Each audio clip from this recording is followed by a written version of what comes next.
Jose Alvarado went down to the minors earlier this season. Yes. And now he's pitching at the height of his powers. Yes, Roflo. Boy, oh boy, you know, watching Jose Alvarado over the years with Tampa Bay, it was the pure, oh my God, was that actually 102?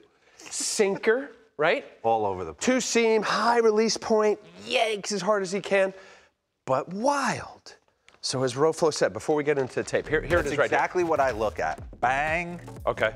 Bang. Like, if I'm going to play it against him, I can't cover all his stuff. So I'm going to sit middle heater because he's not trying to hit corners. No. And I'm going to hope he bow and arrows me something right down the middle, and I can't get. But let me even get, because the 9.4, about 10% of hitters or pitchers walk guys, so that's a below average. But that's terrible, the 18%. But how about even further than this? April, May, he had 6.92 walks per 9. Awful. June to July, 5.29. Look at this, August, October, 1.7. So control got better.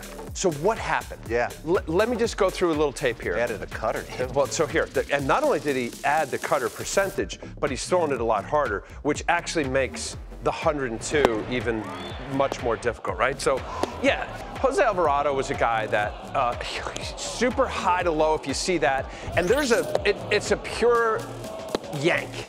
Pull down. If you watch this, I just wanted to get a rip here when Dylan put this together of just what this looked like. And when you have a reliever that really should be your closer stuff-wise, and you don't know where it's going to go, you got problems, right? And as a result, his predictability, as we just showed, was that he didn't throw his secondary pitch as much. So while that 100 miles an hour sinking, you go, wow. But look at this. Look at some of these. Some of these say fastballs. All right, stop right there, Lucas, because this will be my spot to actually explain the why. So prior to the send down to Lehigh Valley AAA, he was on the third base side, and you do that to help your number one pitch, which is his sinker, stay on the plate as long as possible. However, this also could go awry because let me get this straight.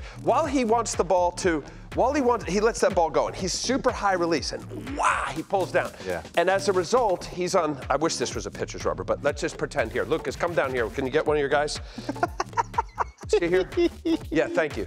All right, so while he's on this side of the rubber, pretend this is a pitcher's rubber and I'm third base, this third base side, he's not allowing his movement to just do what it's supposed to do. So you force it, you push it. I'm trying to push the ball away by being on that side of the rubber. Okay, instead of just setting up down the middle and just let it happen. Let it eat. However, because your secondary pitch, you're super predictable, and while 100 miles an hour is awesome, if you're only throwing 18% of the other pitch and it's really spotty. Oh, you're gonna get hit.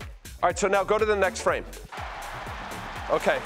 Oh, so, really? Yeah, no, this is legit. So, folks out there, I don't know if you know, the plate's 17 inches, a pitcher's rubber's 24 inches. So, Ron Guidry told me this when I first got to the big leagues. Like, Gator would move depending upon the batter and the type of pitch. And this is something that's really important that I think pitchers at all levels don't understand why they stand where they stand. You stand there for your repertoire and what you're trying to achieve. Did you change where you stood from the time you were in high school to? Yes. Really? Yes. The more the fact that I threw so many cutters, especially at the end of my career, my velocity dropped. I was trying to maintain. So I was on this side. You wanted the illusion to the hitter to be that you had the plate as long as.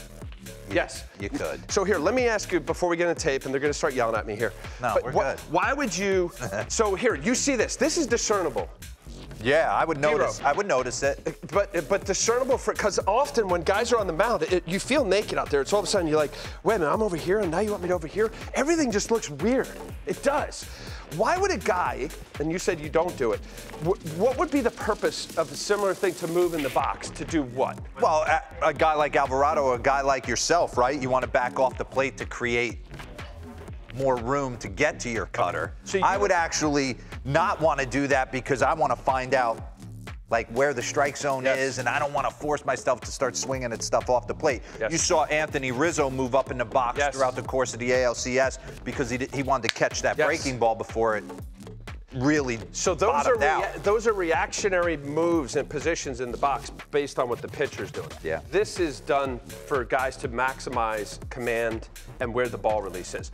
Go ahead, Lucas. I want to do that because otherwise it'd just been a B-roll. So he comes back from the minors. We know what he is. He's a max effort pull down, 100+ mile an hour fastball. Oof. And the ability for him to, that's a fastball. It looks like a cutter, right? Here, stop right here, because I want to give Rob Friedman a little bit of love. Because I love these. I love the, the pitch. Overlays, yeah, absolutely. He's down there in Atlanta with you. Yep. Back this up a little bit. But so is this Harris? Michael Harris. Yeah, Michael Harris. So this is, I wish it was a little clearer, but thank you to the pitching ninja in allowing this. This is the reaction. Now, obviously, it's left on left. It's crazy, and he's a good ball. He's a good contact guy, Harris is. But that's the look of two different velocities of a 93-mile-an-hour cutter. That's the average major league fastball, 93.8 miles an hour. He throws a 93-mile-an-hour slider cutter and a 100-mile-an-hour fastball. It's when guys like this are even remotely close to their command and glove, they don't get hit. They don't get hit hard. So do you think Go ahead and play it. He goes down to Lehigh Valley and the AAA pitching coach or Rob Thompson, someone goes, hey, why don't you move over to the other side of them? Let's try it. I didn't get the details of the story, but it had to be from either a pitching coordinator or the AAA pitching coach to say, try it. And I really believe that the reasoning for it was to get him to get more consistent strikes with his secondary pitch. Because it's a lesson to kids at home, too. Don't be afraid to make adjustments. Don't just keep beating your head against the wall wondering why it's not working. Try something else. Yes. Yes. That's truth. Look, I don't know if this is the only thing. I mean, his slider metrics are better. I mean, confidence elevates. I'm throwing more strikes. But the other day, we always knew he had the mean on because he wanted to eat Dom Smith's face off last year. Yeah, that wasn't a strike. Yeah, but that's the whole thing. If you create, and I'm not there. If you watch these 1-2, 0-2, 1-2, 0-2, you get guys in bad defensive counts. That's a 96-mile-an-hour fastball that happened to cut. I mean, but you just have this, and now I just wanted to show some love in the postseason. But so here, heat maps, right? The hitters, they got it. It's such right. So just look. What do I have to explain here? Nothing.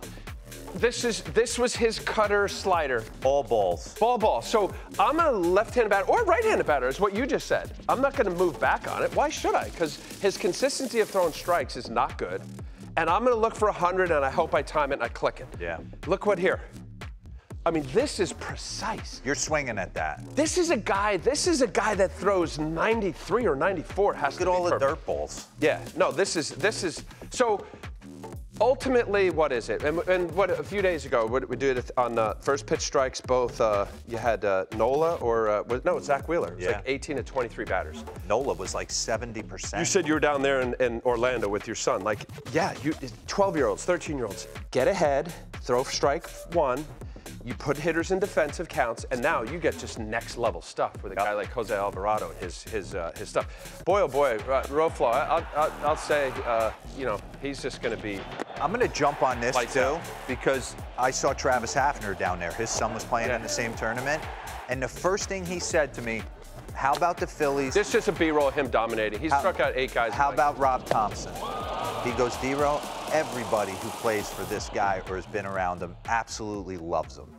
And that matters, man. I'm not saying they wouldn't have made this run with Joe Girardi. I don't think they would have. But Rob Thompson, some of the coaches there, like Kevin Long's going to his 4th World Series with 4 different teams in the last 13 years. You want a guy to be in the foxhole with you? Yeah. It's K. Long. Yes. So excellent. Like these guys start believing. They start carving out roles. Yes. Look, I've known Rob. They love him. A long time. Robbie. Topper. You talk about a topper? That's what they call him. Like a top of story? I have no idea. I don't know. Oh boy. Here we go. No. He's a good, consistent baseball guy. Yeah. And is going to be truthful. He's not going to say a whole lot. He's going to get right to what he's thinking.